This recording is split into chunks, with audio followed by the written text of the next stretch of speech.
Yo, and welcome to the 160th episode of Lake of Rage Pokemon Trading Card Game Podcast. I'm your host, as always, Kevin Clement, aka Mellow_Magikarp. I'm going to be joined today by 7 very special temporary guest hosts. We have 7 Worlds competitors who are going to be sharing their thoughts. We're going to do this a little bit different than normal, and I want to explain why. So we're going to have 7 people who are all interviewed individually with the same general questions, and we're going to get all of their thoughts. Now, the reason I did this is time zones. We have 7 people from 5 different continents around the world. I wanted to get every TPCI region in it, and we have at least 1 member and some 2 members from every single region.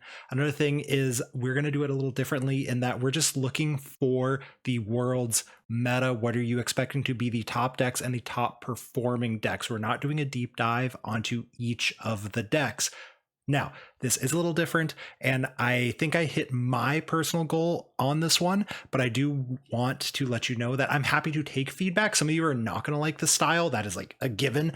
But if you do like the style, let me know. If you don't like the style, let me know, and we can kind of figure out from there where we want to go. But for the World Championship specifically, I wanted to give the World's competitors something they could listen to and get something out of on such short notice, because most of you should already have your deck good to go. For those of us who will not be attending Worlds but will be watching, I thought a deep dive on Gardevoir or Regidrago or Charizard and all the techs and all that isn't the most valuable as a viewer. It would be most valuable if we were going to go play. A lot of us had cups, things like that. But for the most part, we're going to be sitting at home watching. So I thought, let's just get an idea of what the competitors are thinking. It gives all the World's competitors something to think about the techs and things like that, what they want to do with their deck. And for the rest of us, just see what did some of these players think.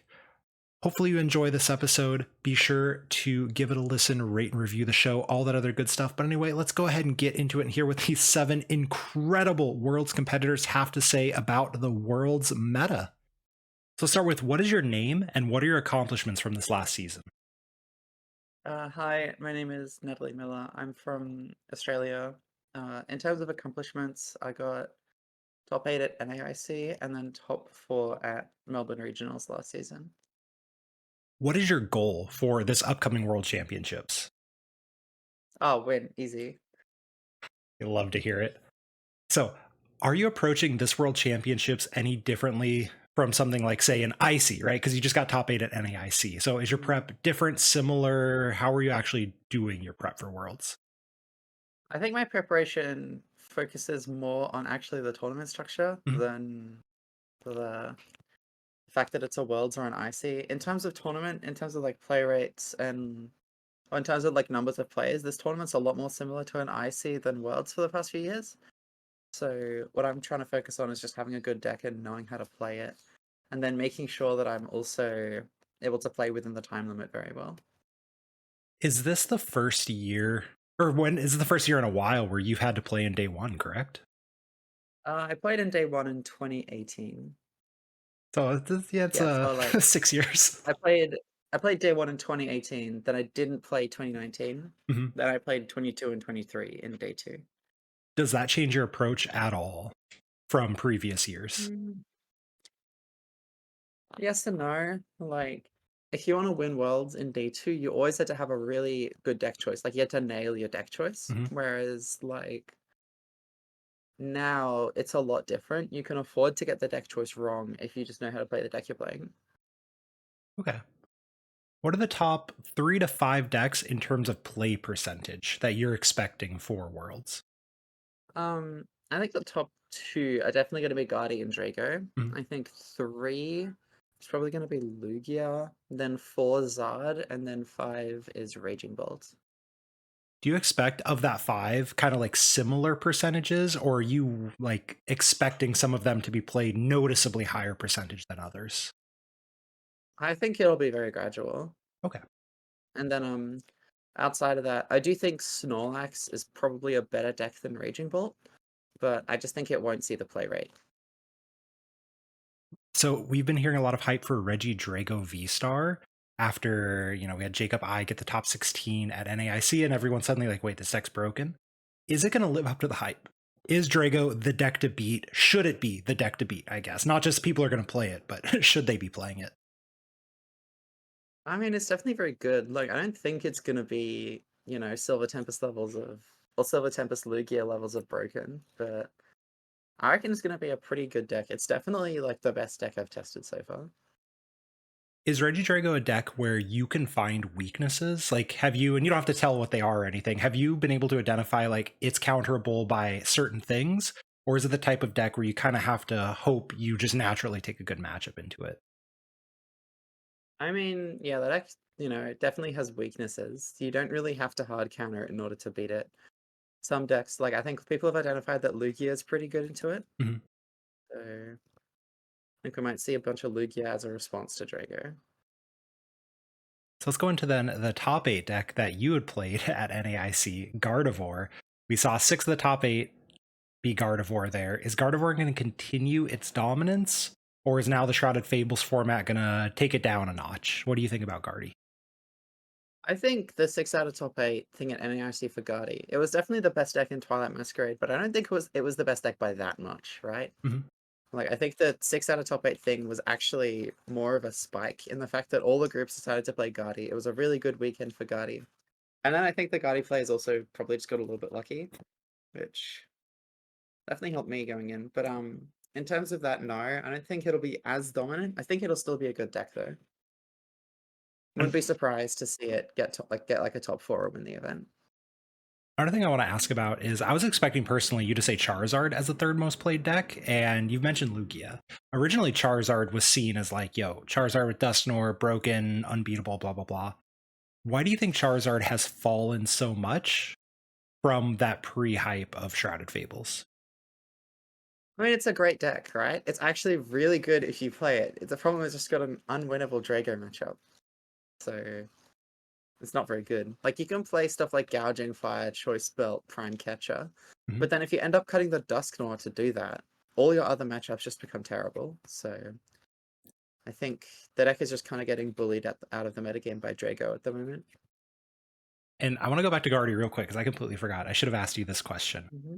Do you expect Guardy lists to look almost identical to what they were looking like at NAIC, or would you expect changes to it? Because it didn't get any new cards, but the meta's changed. So what do you think a Guardy list will be looking like?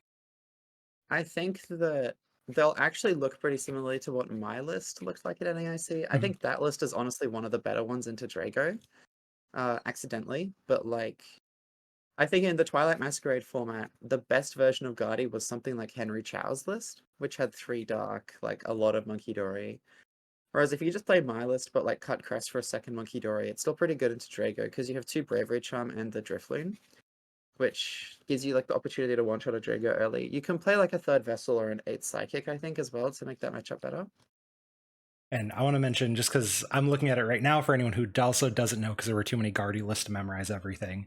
It was, yeah, the double Bravery Charm, the Drifloon, the double TM Evolution, and the TM Devo, the one Turo, and then the rest looks pretty normally after that. But just making sure everyone's aware, including myself.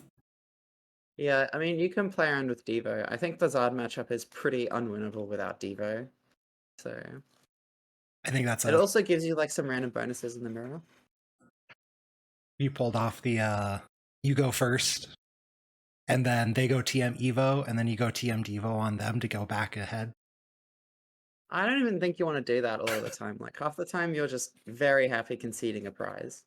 So The next question is, do you think that this is the type of Worlds format where the BDF is going to reign supreme, or is it going to be a counter deck? And just more for the audience than you, but like we saw Arceus Flying Pikachu win a world championships, but we also saw Mew VMAX win a world championships, right? Those are the last 2 worlds. You have one BDIF and one is very clearly a counter deck. So where do you think this world sits as far as BDIF versus counter deck? I think this is going to be much more like 2023 Worlds. Mhm. So I wouldn't even consider Mew to be a counter deck, really. More so just like an under the radar deck. Yeah. Well, like, I mean, we just have a bunch of good decks. Like Draco, it's the best deck, but it's not like the best deck by a lot. Kind of like how Guardy was the best deck last year at Worlds. Mhm. So I think we're going to see, like, probably not. I don't think we're going to see anything too surprising. Like, I'm pretty sure the world's winning deck has been discussed at some point in a podcast. Makes sense. And then lastly, is there anything else about the world's meta that you have on your mind that you would like to share with folks? Or do you think that's the general, like, general gist of what you've been thinking and playing so far. Um, I think two decks that most people haven't really seen talk about for good reason are Lost Box and Dragapult. So I think both of these decks just suffer from a lot of weaknesses, even though like Dragapult was really hyped going into NAIC and Lost Box was really hyped going out of NAIC. Mhm. I think both of these decks are just a little bit weak heading into the new format. So it's interesting to see how the shift has happened so quickly. Makes sense. So the people putting their Lost Box away, you think they're possibly correct on that one. Yeah, I would not want to play Lost Box into Drago at Worlds. It's the one matchup where they can start the Kyurem and be just fine. Not even that, like even just a 280 HP Pokemon using Rolling Iron is like impossible to beat. So lastly, any shout outs you have, sponsors, and where can people find you if they would like more from you? Yeah, so my Twitter is Natalie M and then 4 9s after it. If you want to go follow me. I don't tweet a lot, but I think when I tweet they're pretty good. I would agree. I write for TCG Player. So I write weekly articles for them. And then for now that's about it. But check the space. Thank you so much, Natalie, and good luck at the World Championships. Thank you. All right, let's start with what is your name and what were your accomplishments last season? Okay. Um, Hello, my name is Fabrizio. I'm from Peru, and my accomplishment in the last season is I made top 8 in Orlando Regionals. I made top 32 in LAC, top 16 in LAC, top 16 in Curitiba Regionals, and I won the Liverpool Regionals in January. What is your goal for the World Championships? Um, My goal for the World Championships, probably the goal of all the people, is won the tournament. But the realist goal is top 32, because top 32 are there good prices and make money and the new patch, I think. Nice. Are you approaching Worlds any different than you approach ICs? Um, the testing is so similar, Mhm. but the feeling is so different because the Worlds is the most important event of the year, and it is one that everyone wants to participate in. Makes sense. How much do you test? I test the decks of eye testing right now. Or how many games do you play or how much time? Probably 3, 4 hours in day. Awesome. Yeah. What do you think will be the top 3 to 5 decks at Worlds? My top 5 decks in this meta is Charizard, Gardevoir, Regidrago, Snorlax, and probably Lugia and Regibold. Yeah. Do you think one of those 5 will be played more than all the other ones, or will they be about the same? Probably the same, but the deck, if I must play in this season, is Champao. And probably Champao is a very good option for me in Worlds. Nice. Do you think Regidrago is going to live up to the hype that it's seeing right now? Regidrago is a great deck, but it is so popular in Japan. Hmm. But I think Regidrago is not the Betty Ive because it costs him a lot of against decks that can one-shot him, Mhm. like Raging Ball, Lugia, or Champao if he starts first. And that's probably the reason for Regidrago is probably not the best deck right now. What about Gardevoir? We saw Gardevoir dominate NAIC with 6 in the top 8. Do you think it's going to do as well as it did at NAIC?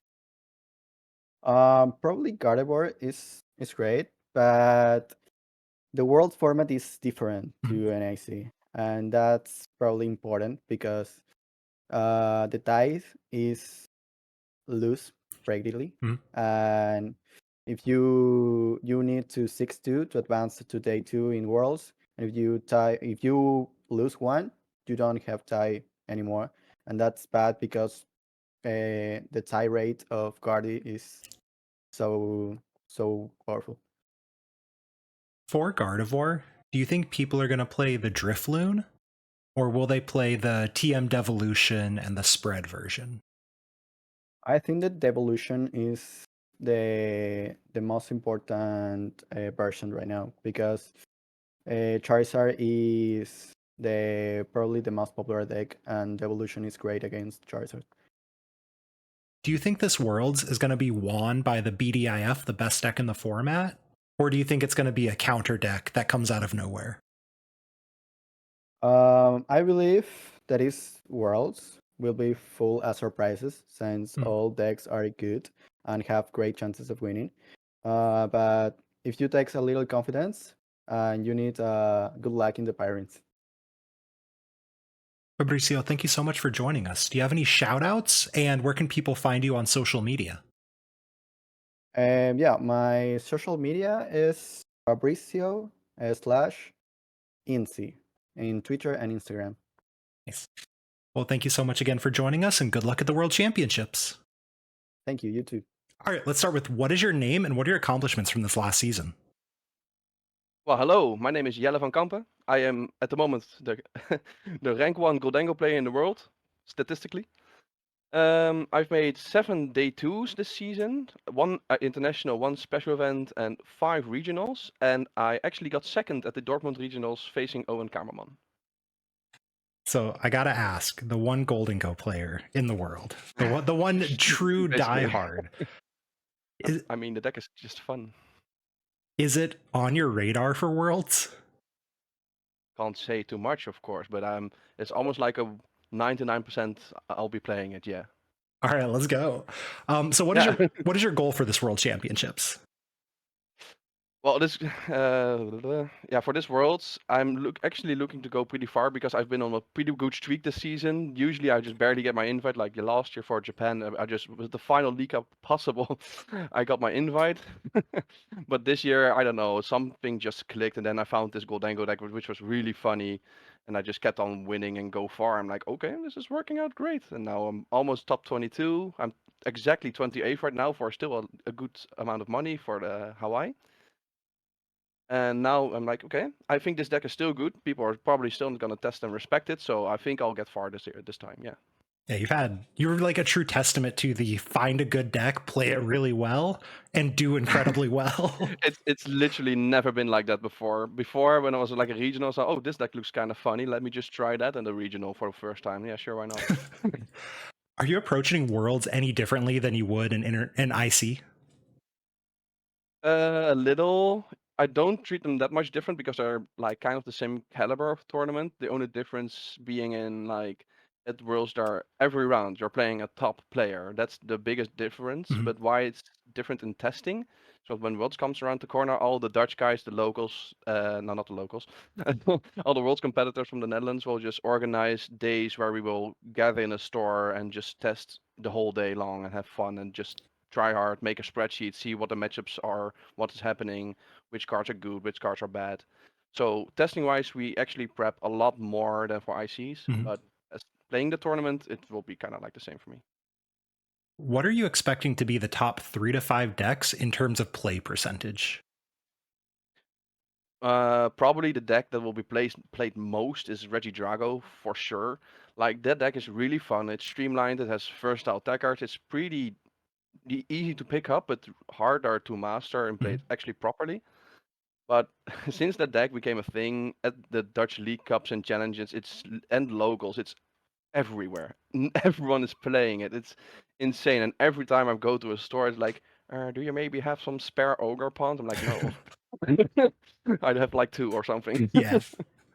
But also, I think Zard Dusknar will probably be one of the best decks in format as well, Mhm. because of the it's still good. I don't like playing the deck. I don't really like playing against it because Radiant Charizard is the pain of my existence, literally. Fair. But with the Dusknar, I think Zard actually gets that dimension extra, which is really needed Mhm. in like facing Controller, for example, right? There's not much they could do, but now they have a Dusknoir and they can actually kill stuff and they can actually do something about it much more than before. It's pretty insane the outs it has to more matchups now. Mhm. It went from having a pretty horrible, in my opinion, pretty horrible Guardian matchup to favorite. So yeah. Makes sense. And talking about Gardevoir, I think that will also be one of the top 3 played decks because people love playing Gardevoir. They love Zoroark's trait ability, myself included. Same, me Personally, I too. don't play I don't play Gardevoir at all because I don't know. I just don't like the deck. I don't know. I don't like it. If the Curlier had Ryota's beating, I would probably play it, but but it doesn't. But I think even though Gardevoir, people say it's gonna be not a good play because of ties. It has a bit of worse matchup with the Kyurem, but I think Guardy players will cook. They will cook. They will. The real dyers will find a way to make it work. Mhm. And the final one, I think Lugia will be played because it's a straightforward deck. It's very easy. The only thing you need to do is counter energies, and then you'll be good. And the deck is just straightforward, and it works. And if you're like, I just want to enjoy Hawaii and play the Pokemon tournament for fun, let's see if I flip heads or tails. That deck will be picked up and will be played. And when it runs, it's good. It's like really good because it's also really good into Drago. Mhm. So you seemed like really confident Regidrago's going to be that #1 played deck. Are you expecting like 20% of the meta, 25% of the meta? Like where kind of would you? No. Not that much? No. I think maximum of 15%. Okay. So I you're think because there are so many good decks and there's a new set with some niche cards, and I will think people will probably like some people will probably try to make the Monkey Dory EX work Mhm. because I think that card is kind of insane actually. Just giving one price for that attack, it's pretty good. Yes. And there are going to be so much random counter deck boxes with a lot of Dusknoir in them. I've seen popping up like Ogerpon Dusknoir. I have no idea how the deck works. Have to still test against that. It's going to be great. Mhm. But like Azul is also testing Raging Bolt Ogerpon. He's been playing some Miraidon Ogerpon. No, not Miraidon. Oh, hold on, Miraidon Dusknoir. Mhm. And that the 1/1/1 Dusknoir line in those decks just sounds really silly and funny to me. But if it works, I guess. I mean, yeah, So Dusknoir yeah, is a super cool card. yeah, the meta is just gonna be so incredibly diverse.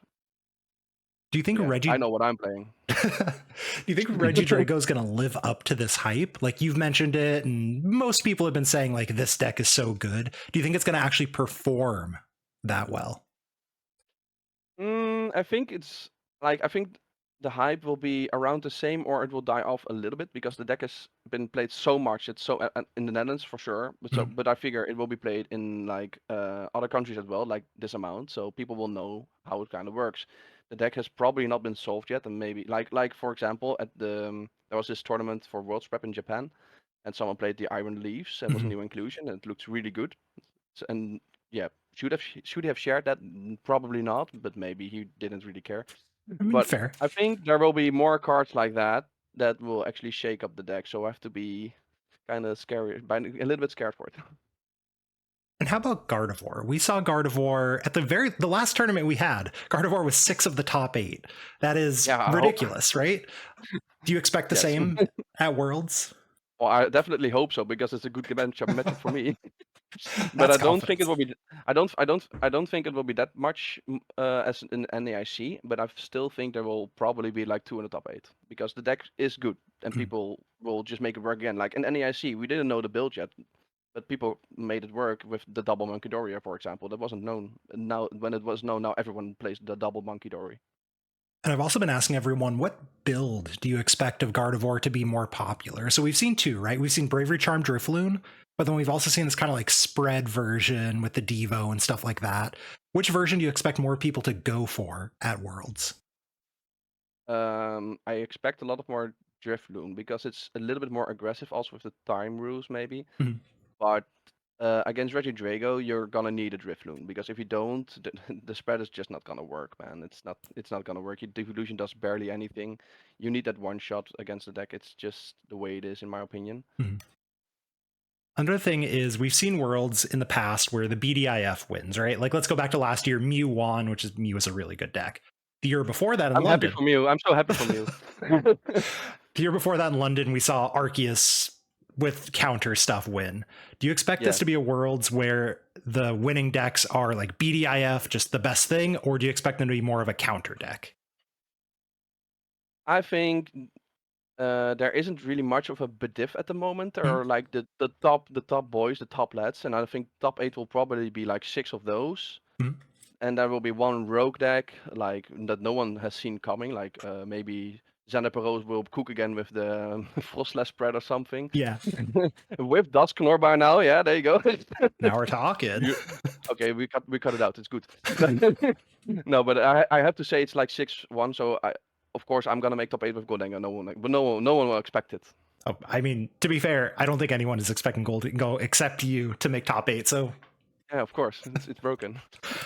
Have you ever heard about this new card called Serendipity EX? It's like the best card in existence. I loved it. I love it. It's great. it's so good. I use my Bibaro for 4 cards, and I use Serendipity for 3, and then I use my Goldengo for 2, and then I play Codebreaker and use Ninja. It's Do you I think, can just not whiff. now that you've mentioned it, do you think Pheasantipity is a card that's going to go into like literally every deck in the format? Except I I guess think maybe 90% of the decks will play Serendipity. It's that good right now.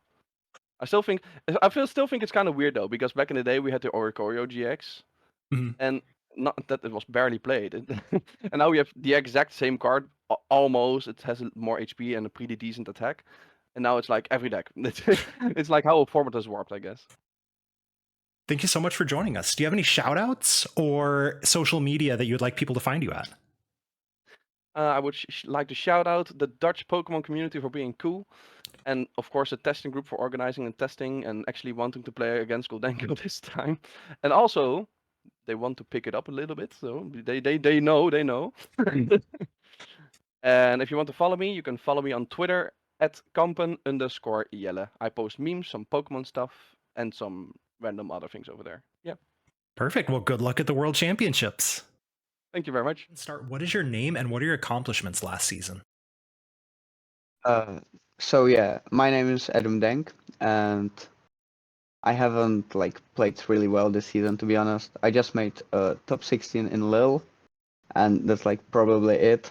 I just did cups and stuff, so I qualified through that, and nothing much. I mean, top 16 at a regional is pretty darn good. I mean, I started 0-0 and then like failed it.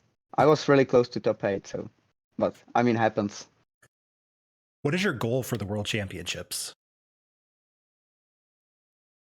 I mean, my siblings are playing too, so I'm like hoping that at least my brother makes day 2, or like any of us. It will be great. Like, we don't have any expectations from it, to be honest. I did like pretty badly last Worlds, so Yeah. Are you approaching Worlds any differently happens. than an IC? I mean, not really. I just like prepare, at least like read the new card so I know what's going on and just roll with something. How much are you and your siblings playtesting since you have, people to playtest with? I mean, yeah, we like do like weekly. We play like 20 games ish with sister and brother. They still play the same deck, so I just like switch between, so they know like what to do against everything pretty much. Nice. What are you expecting the top 3 to 5 decks to be at Worlds? I mean, the Regidrago obviously and the Charizard are like the top 2. But then it's like pretty hard to know. It can be Raging Bolt or like Lugia. I don't know, like in the top 3. There'll be like pretty same percentage from what I'm seeing. So, and maybe Snorlax in the top 5. So you're saying a lot of them will be about the same percentage, but you said Regidrago, obviously. Do you think that's going to be like a really high percentage compared to everything else, like 20%, 25%? I mean, it either is going to be like Zard or Drago. It really depends what people are going to bring. But I think like one of these is going to be higher percentage of it. Like 20. Maybe 15 both. Do you think Regidrago is going to live up to the hype? Yes, I think so. I mean, it looks really good. It just attacks, and it's like I think it's pretty simple to play. It's not like Zard's Mirror is like super complicated and stuff. Mhm. You just need Operagon, energy switch, attack. That's it, like probably it. Do you think Regidrago is the BDIF? I think so. Okay. I mean, it looks really good. We saw Gardevoir at NAIC take 6 of the top 8 spots. Do you think Gardevoir is going to continue that dominance going into Worlds? I really don't think so. I think it's like brutally fallen down, and I don't see like maybe one making top 8, and that's it. I don't think it will be like 6 in top 8. It's like extreme. As far as lists go for Gardevoir, are you expecting people to play the Bravery Charm and the Drifloon still? Or do you think they'll go more towards that spread version that we also saw in top 8 with the Devolution and stuff like that? I think the Bravery Charm version is still better because like you can knock out Zard in one hit, which is like a big deal. Also, you can knock out the Regidrago, so I think it's better. Do you think this Worlds is going to be won by one of the best decks in the format, something we already know, like Drago or Charizard? Or do you expect a counter deck to come out of nowhere and win the tournament? I mean, it's worse. You can't expect anything from it. It can happen. But if someone like finds really good stall deck or like control that can beat anything, it can like completely run through the whole tournament without losing. I haven't found it, so I don't know. Awesome. Adam, thank you so much for joining us. Do you have any shout outs, and where can people find you on social media? Yeah, so I can shout out my mom.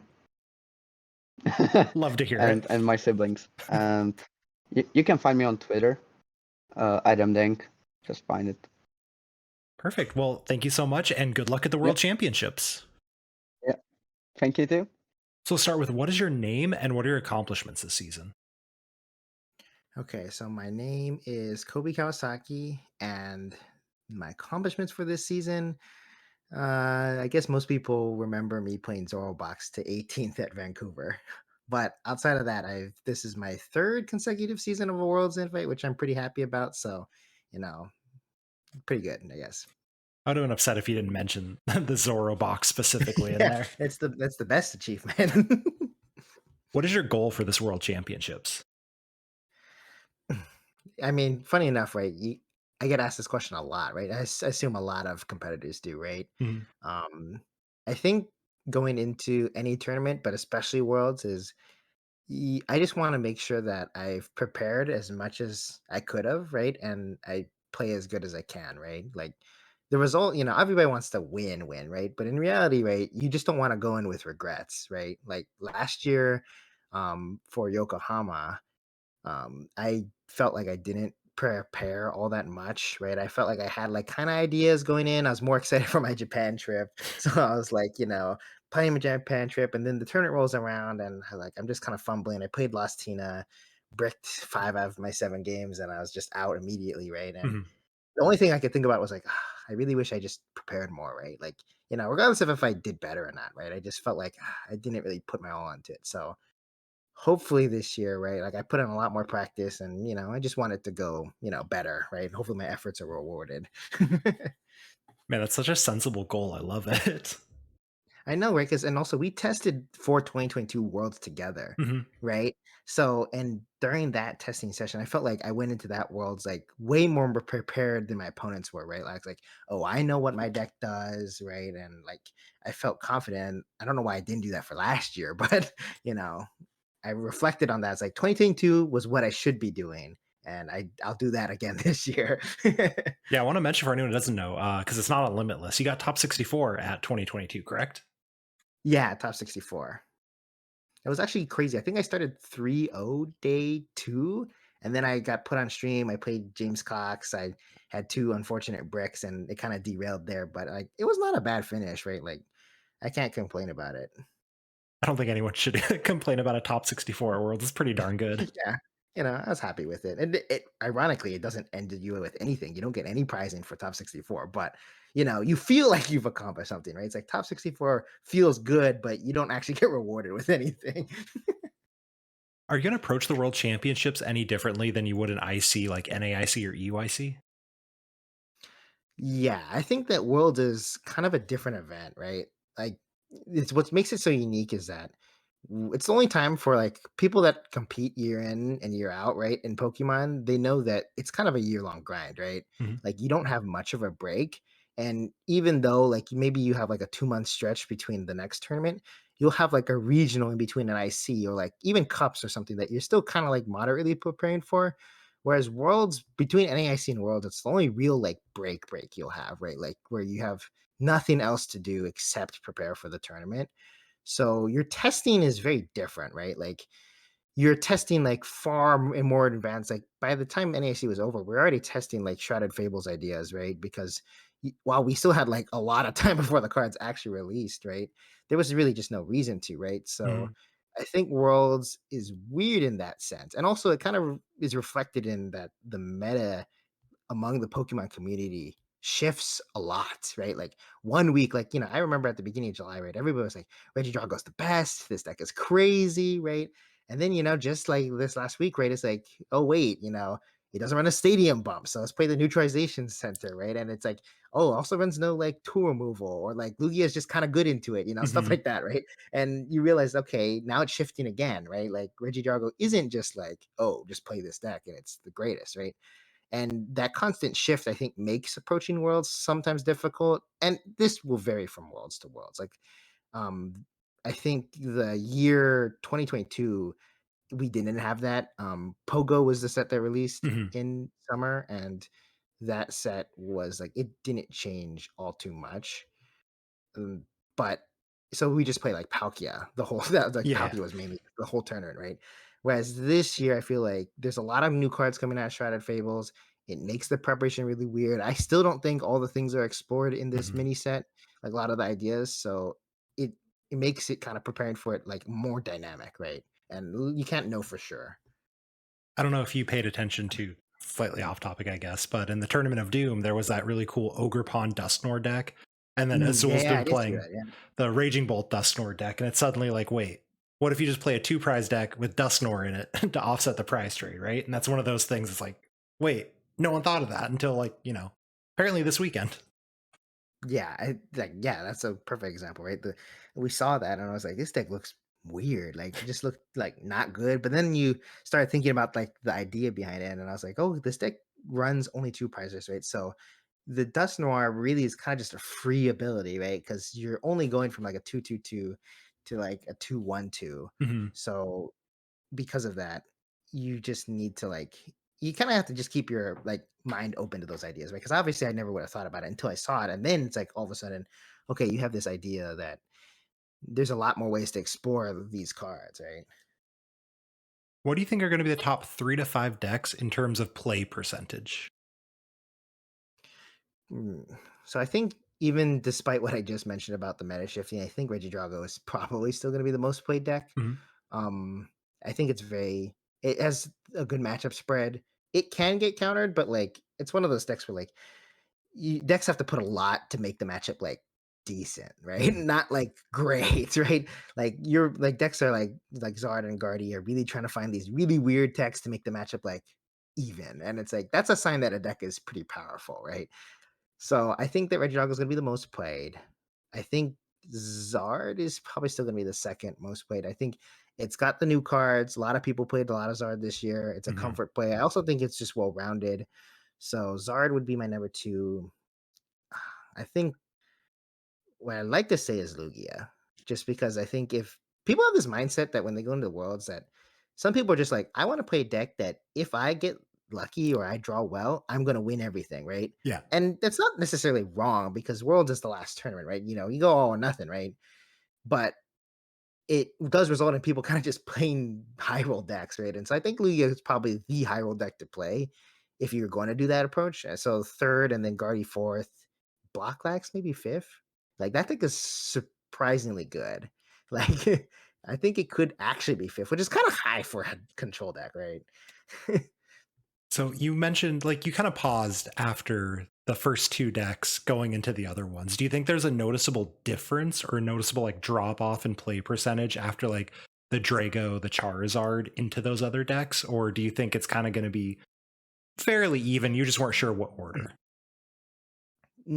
I think it's more of that latter idea. I don't think that the play percentage is going to be all too different. Mhm. It's more of my uncertainty is that though like Guardy and Lugia are contingent on certain factors, right? Like they're reads that I'm making into the meta that is not guaranteed, right? Like I'm predicting that some people will try to play a deck like Lugia, and I think that while Guardy is kind of like being downplayed a little bit right now, I think that Guardy is still a lot of what people like to play. So those are two like reads that I think are good, but they're not like hardcore. Like I'm not certain. I wouldn't bet money on it, right? Whereas I would kind of bet money that Reggie Drago is going to be popular, and I also would bet money that Zard is also going to get played, right? Those third and fourth picks is really just like I think that they belong. That's my prediction, right? But I don't Mhm. know for sure. Makes sense. So you got Drago number one. Is it going to live up to the hype? So not is it going to be played, but is it going to also see results, or is it going to be too targeted in this tournament? I mean, I think it is going to live up to the hype to like some extent, right? Like I think it's no Dragapult, right? I think it is is it getting played and is getting talked about for good reason.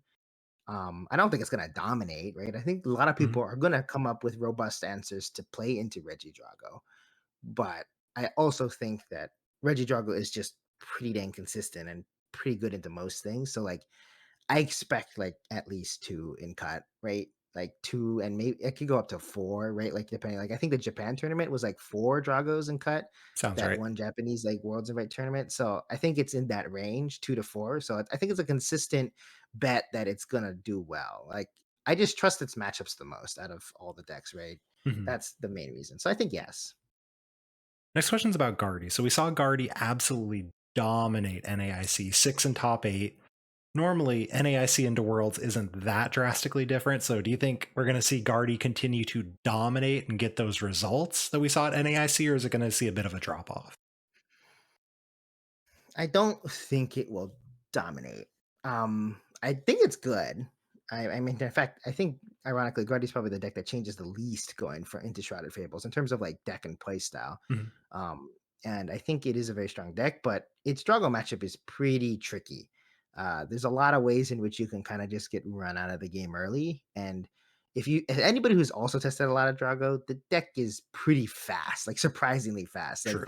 you're like, oh, it never gets there for like how Lucha Dragapult turn two, or like, Kirim Kansen clone, right? And it's like it does, right? And those games you just lose on the spot. And then it's like, okay, well, if I lose those games on the spot and the rest of the games are not even that convincing, it's like the matchup is sketchy. So like if Reggie Drago wasn't so popular, I think Guardy for sure dominates. I think it takes good matchups into everything else, but its Drago matchup is a little bit suspect.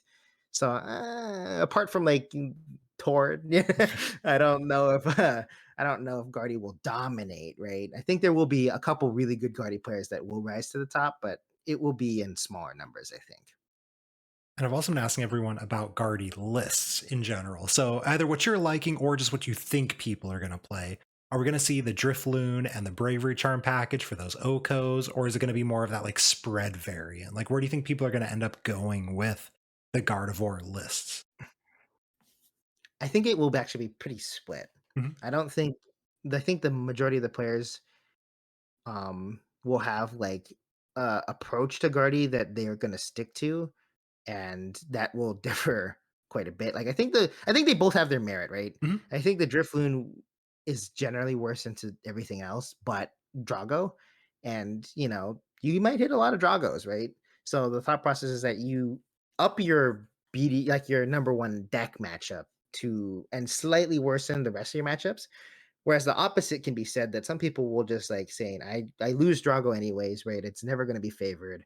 I just want to be favored and heavily favored into the rest of the format. And I think that the double monkey dory with like spread Devo shenanigans, like it runs over some matchups, right? Like Mhm. it's really good into like Zard. It's really good into like it's basically really good in everything that isn't Drago. So um I personally like the spread variant, but I think that's gonna be 50-50, like in what variants people play. Do you believe that this World Championships is going to be one that's won by the BDIF, a la, Yokohama, where we saw Mew, which was very clearly a good deck win? Or is it going to be more like, was it London, where we saw Arceus, Flying Pikachu, Decidueye come out of nowhere as a counter deck? So what do you think, this is going to be one that's more counter deck, or is it going to be more BDIF, just going to BDIF? I mean, I don't think it's gonna be. I mean, I guess it's that my answer to the question is kind of like in between because I don't think we're in a BDAF format, right? So Okay.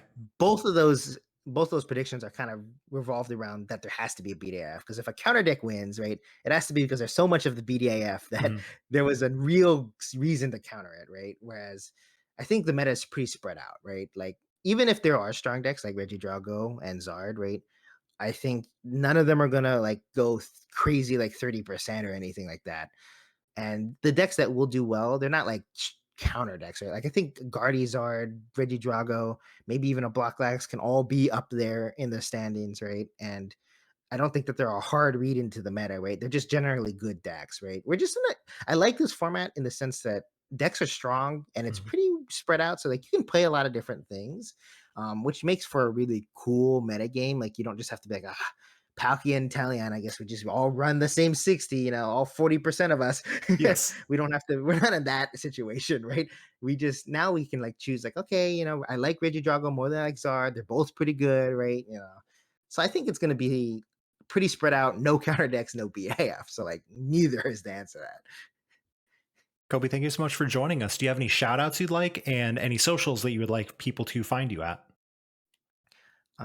Don't use social media that much. I use my Twitter, I think at Simply Koi, just for like tournament updates and how I do, right? Just to stay connected to the Pokemon community. That's essentially it. And then shout out to like Tabletop Village, my local testing group.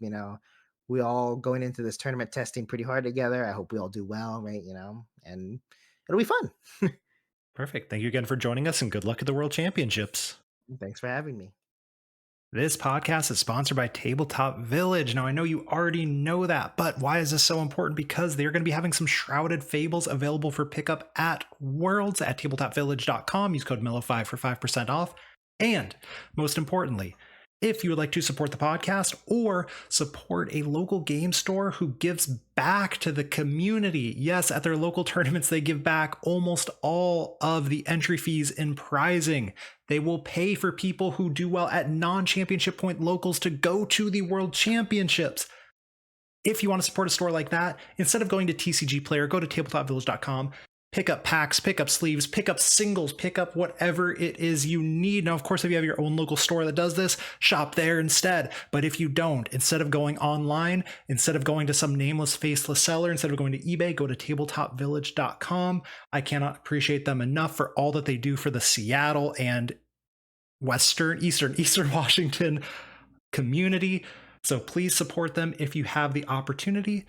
Anyway, back to the podcast.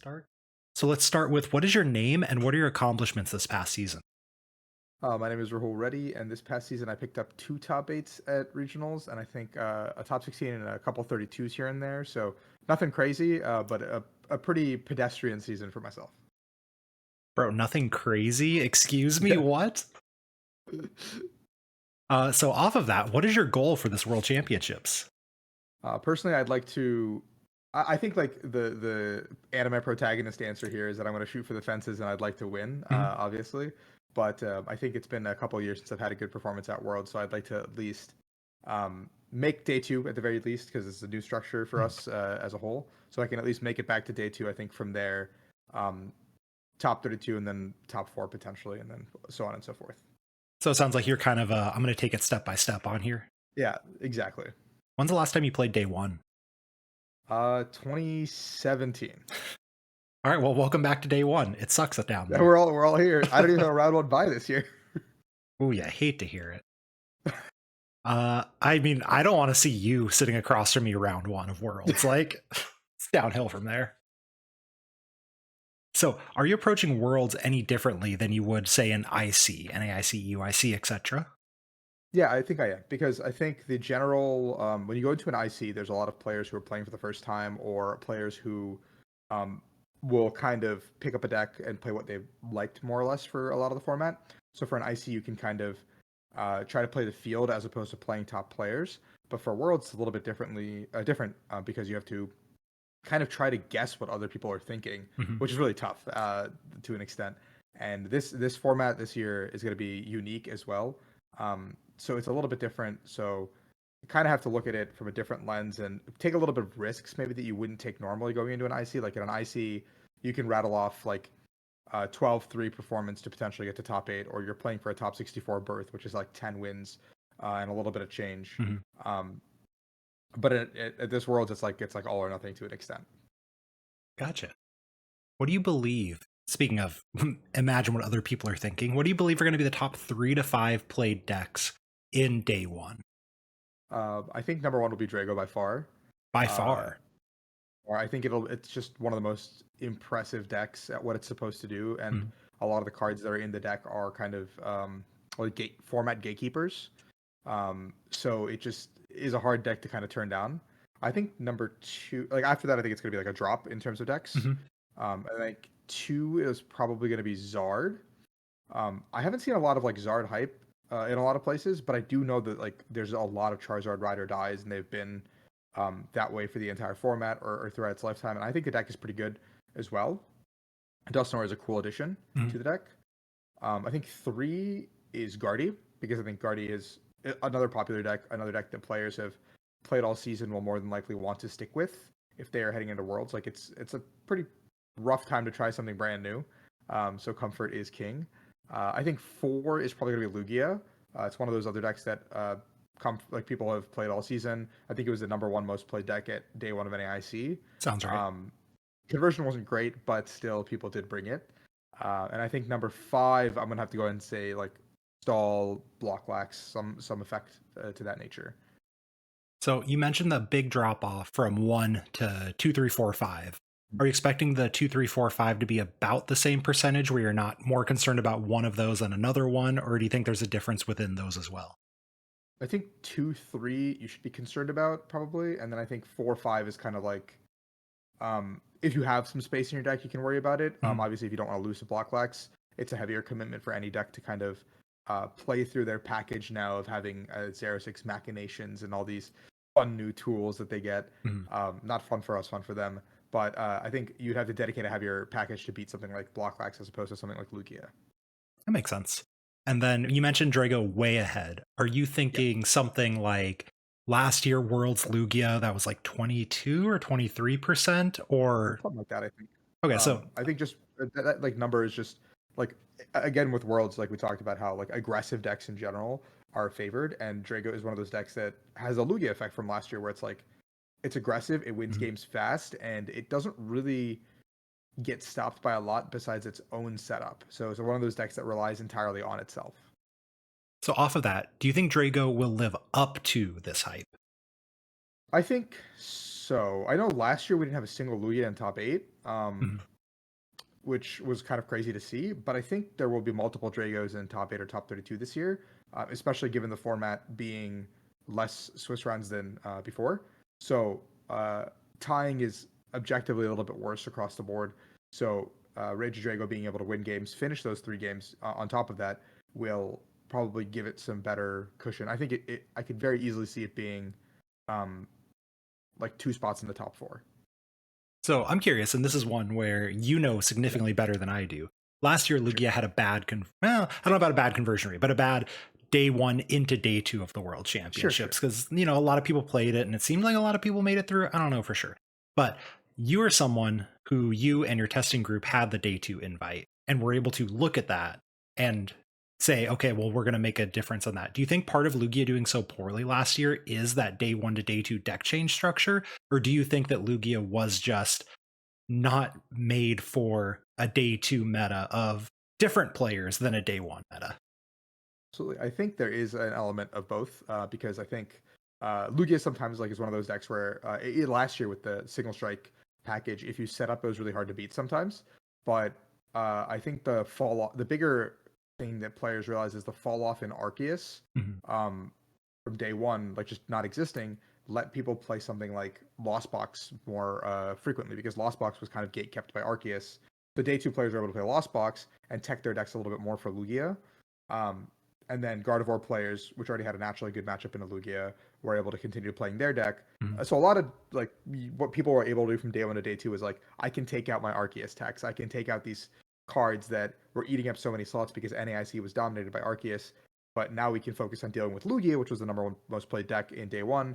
And I think that kind of Lugia doesn't have a ton of counterplay into a lot of matchups, especially in that format, because it just had a very straightforward game plan: set up your T-Tars, set up your Lugia's attack, and then every other deck could do shenanigans to kind of get around that. Speaking of a deck being dominant at NAIC and being teched for, do you think Guardy is going to continue its dominance at the World Championships? We got 6 in the top 8 of NAIC, which is ridiculous, right? Do you think it's going to continue that? No way it's getting close to those numbers, I think. But I think NAIC was like a perfect storm of a lot of like almost every good testing group landed on Gardevoir, which is pretty shocking. And a lot of lists were actually pretty different, which was cool to see. Like every group having their own idea of like what's going to be big, what's going to be a problem. I think Gardevoir is still very, very strong. The deck doesn't gain anything new, but it can kind of flex its techs around a little bit to have a better Zard matchup or a better Lugia matchup or a better Stall matchup. So that's kind of where the versatility comes in. I think the 2 problems with Gardevoir for this tournament are that Regidrago exists, and sometimes the deck can just get the turn 2 Howlucha Phantom Dive and instantly take 2 prize cards. And even if it's not on like a Ralts and a Ralts, maybe it's on like a like Drifloon in your active or something in the Ralts, you're still going 2 prizes. And then Guardy has to take a turn to evolve up, and then they take 2 more prizes, or they can go for the Kyurem play, and all of a sudden you're down 4 prizes and you have to make this insurmountable comeback. And the second problem, I think, is the time rules, where Guardy is not the fastest deck. Even if you play perfectly and play super fast, you are prone to tying. And Worlds is a place where I don't think players will often take Gentlemen's that don't make sense. Like if you're at like 3-0 or something, people might not take a Gentlemen's there. Like you're going to go to 3-0-1 potentially. And once you're in the 3-0-1 bracket, it's a complete coin flip whether or not someone's going to want to take a Gentlemen's there, or you can go 3-0-2, and now your tournament is 1 loss away from being eliminated from the entire event. So that's kind of the biggest, I think, scare behind playing Guardy. But if I had played Guardy all season, I would have no question locking in Guardy again.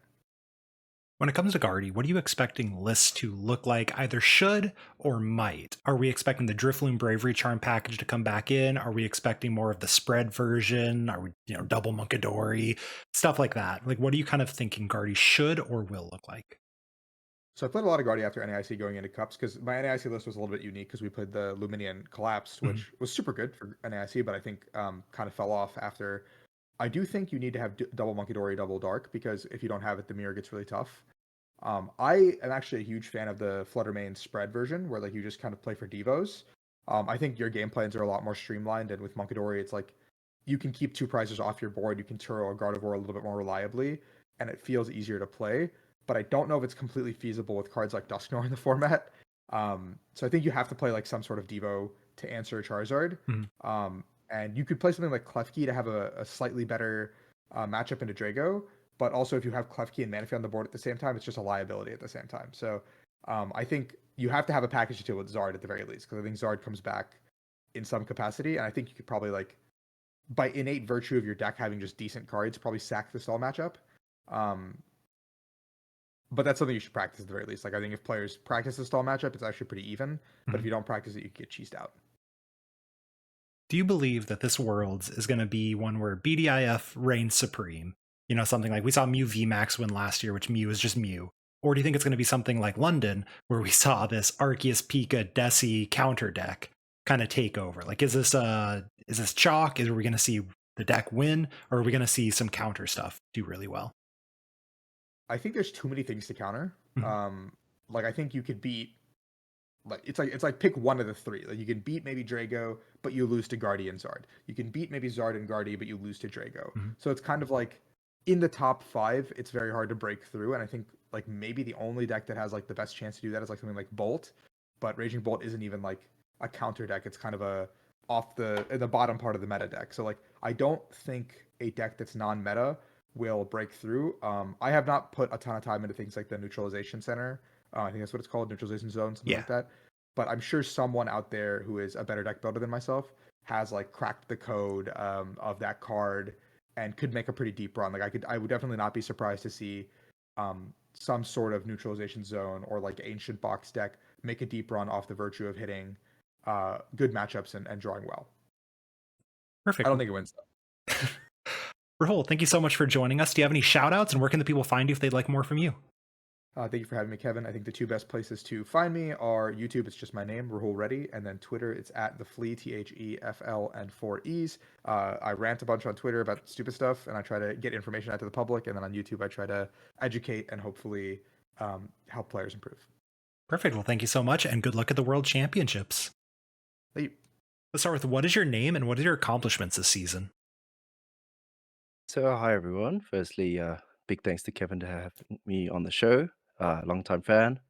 So, my name's Jonah, Pokemon player from South Africa. For the past 2 seasons, I finished rank 2 in the Mesa region. And this last season, I capped it off with a top 128 finish at LAIC, top 16 finish at the Cape Town special event, and a first place at the Johannesburg special event, which I'm super chuffed with. It's the biggest tournament in the Mesa region in the modern era. So yeah, super proud of that. What is your goal for this World Championships? At the very least, I would love to day 2. I think that's the initial goal going into it. Starting it with a round 1 bye, so it's a little kick. Only need 5 wins. But from there, the main goal is top 32. Right, I'd love to get in on that cash prizing.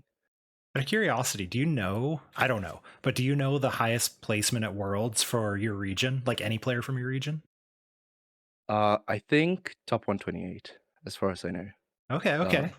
And so I think last year there were 2 of us in top 128. We've had one of us, a South African in previous years, finished in top 128. But I don't know if anyone's ever, well, at least in Masters. We had a senior last year finish top 16, which was cool. Yeah, would be cool. Sorry. You're good. Are you approaching the World Championships any differently than you would in IC? I think I am. I think given the nature of the event, because it's invite only, you expect to see a higher caliber of player on average, which means you're more likely to see decks that have like a higher skill ceiling or more difficult to pilot, such as your controls and your stall decks and decks that you might not hit as often in an IC. So I think that does definitely have to factor into your deck building, and you have to respect those decks. Yeah. What are you expecting the top 3 to 5 decks to be in terms of play? I think, to no one's surprise, Regidrago V-Star, super popular deck at the moment. That alongside like Charizard, various Charizard builds with Dusclops or Petrant, but Dusclops will probably be the most popular variant. I expect to see a lot of Snorlax doing the numbers in online events, and like I was alluding to earlier, it's the higher caliber players at Worlds, so they will be playing these more difficult to pilot decks. Gardevoir still definitely on the radar. Can't forget about Gardevoir. And then I think Lost Box variants. I think we'll see a few of those. Sablezard, probably the most popular one. So you said Regidrago V-Star, like obviously, as if this has to be the number 1 deck. Are we talking about like a 20-25% meta share here? I don't know if it'll be. Yeah, I think maybe around 20, 18 to 20, I think is expected. I think it's the most hype deck going into the set. And I think, it's posting some good numbers in the current format, and it gets a lot of new tools from Shrouded Fable. So I think people are going to be excited to play that deck. Do you think Regidrago's going to live up to this hype of, I mean, as you already mentioned, it's probably going to be the most played deck. Like, do you think it's going to live up to it? I don't think it is. I think it's definitely a strong contender, but I think it's slightly overhyped. I mean, like I said, it's got a lot of new tools in the Curum, maybe even Haxorus, and Pheasantipity EX gets like a nice consistency boost to a lot of decks, including Regidrago. But the deck feels like I've seen a lot of people liken it to Lugia, where if you set up, you can win almost any game. But a lot of the time, it's not incredibly consistent, so you're not going to set up, and then it kind of just fumbles around. So I think it will have a good showing at Worlds, and I think if someone finds the right list, I think it can do well. But I think it is definitely overhyped. So you think the overhype is like not that people are going to counter it, but more so that the deck itself is maybe not quite as good as the hype says. Yeah, I think so. At NAIC, which was the last tournament we had, even though it was, so long ago, we saw 6 of the top 8 be Gardevoir. Do you expect Gardevoir to continue this level of dominance that we saw at our last tournament, or do you expect things to change from that? I don't think it'll be quite as dominant. I think a lot of the new cards from Shrouded Fable do hurt the deck in your Curum and Dusknar to pick their board apart. Pheasantipity EX, it decreases the impact of their hand disruption. But I do think that the deck is still super powerful and it should definitely still be respected. I don't think it's fallen off the radar, as some people might think. I think it's definitely still gonna be a force to be reckoned with, but not quite at the same level, which I think is good. I think it's been taken down a little bit, but still very strong deck. So you mentioned Pheasantipity a couple times. I'm curious, do you think this is a card that's going to be in like every single deck? I'm playing it in every deck that I've been testing so far. I think it's just, I mean, like in Charizard, in Regidrago, it's just, it's a nice little consistency boost for very little investment. And the fact that you can attack with it in these decks in super niche situations, I guess, but it's an option. 100 damage bench snipe is an option. But I mean, its ability is just very strong. And I know some Charizard lists are still playing like the barrel line with the Pheasantipity. I think it's just I don't have the bench space for that, but I think it's nice. It frees up those deck slots that we were committing to barrel, and serves a similar purpose. It's just protecting you against late game hand disruption and just helps you set up again after getting a knockout. And if your opponent's not taking a knockout, most of the time you don't care. So I think it's a very strong card, and definitely we'll see a lot of play. Man, what you said is just one of my favorite things that I want to reiterate. There's always the like, well, what if they don't take a knockout? It's like, well, then you win. Yeah, exactly. Do you believe this World Championships is going to be one where the BDIF or one of the like very clear good decks wins? Or do you think we're going to see some counter decks do incredibly well? So I don't know if there is a clear BDIF in this format. I think, like I said, there's a few front runners, but I don't think any of them are necessarily clearly the best deck. But I do think one of the top decks will win it. I don't know if there's any decks that inherently counter those top decks in this format. Like in 2022 Worlds, Palkia was the clear BDIF, but there was a lot of counters in the Flying Pikachu. But I don't think we really have that in this format. So I expect it to be one of those top decks, like probably one of those top 5. I'm expecting to win.